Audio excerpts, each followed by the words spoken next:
صاحب اپنی سپیچ میں بتائے کہ میں نے اپنی ضمیر کا پارٹی عہدیداروں سے حلف لینے پیپلز پارٹی کے سربراہ اس تقریب میں پہنچے تو کسی کے وہم و گمان میں بھی نہیں تھا کہ وہ کیا دھماکہ کرنے والے ہیں۔ آپ نے 3 سال رہنا ہے، اس کے بعد آپ نے چلے جانا ہے، ہمیشہ کے لیے ہم نے رہنا ہے، تو ہمیں مت تنگ کرو، اگر ہمیں تنگ کرنے کی کوشش کی تو ہم آپ کی بھی اینٹ بجا دیں گے۔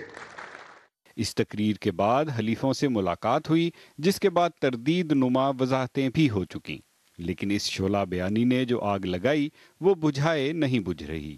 کراچی میں جاری رینجرز کے آپریشن کے پس منظر میں پچھلے مہینے پیش آنے والے واقعات اور بیانات پر نظر ڈالیں تو اندازہ ہوتا ہے کہ یہ آتش فشاں جو پھٹا تو لاوا کئی روز سے پک رہا تھا۔ 14 مئی کو فوجی ترجمان میجر جنرل عاصم سلیم باجوہ نے کہا ایپیکس کمیٹی کے باقاعدہ اور معنی خیز ہفتہ وار اجلاس ہونے چاہیے۔ شکوہ بظاہر تھا سندھ کی صوبائی حکومت سے کہ وہ کراچی آپریشن میں دلچسپی نہیں لے رہی۔ 16 مئی کو کراچی کے کور کمانڈر لیفٹیننٹ جنرل نوید مختار نے برے طرز حکومت یا بیڈ گورننس کا ذکر کرتے کہا کہ کراچی میں متوازی حکومت اور طاقت کے مراکز ختم ہونے چاہیے۔ 4 دن بعد آصف علی زرداری کا جواب سامنے آیا جو اس وقت میڈیا کی زیادہ توجہ حاصل نہیں کر سکا۔ انہوں نے کہا آپ مجھے لیکچر نہ دیں، آپ اپنا کام کریں، ہمیں اپنا کام کرنے دیں۔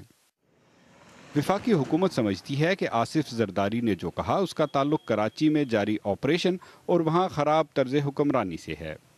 وہاں پہ ایک وسیع پیمانے پہ بہت یعنی کہ خوفناک قسم کی کرپشن ہوئی ہے، اور اس کو روکنا چاہیے۔ میں یہ سمجھتا ہوں جو حکومتی پارٹی میں ہیں، اور اگر حکومت کے بھی لوگ کہیں پہ ملوث ہیں تو میں یہ سمجھتا ہوں کہ اس پہ رکاوٹ کھڑی کرنی چاہیے۔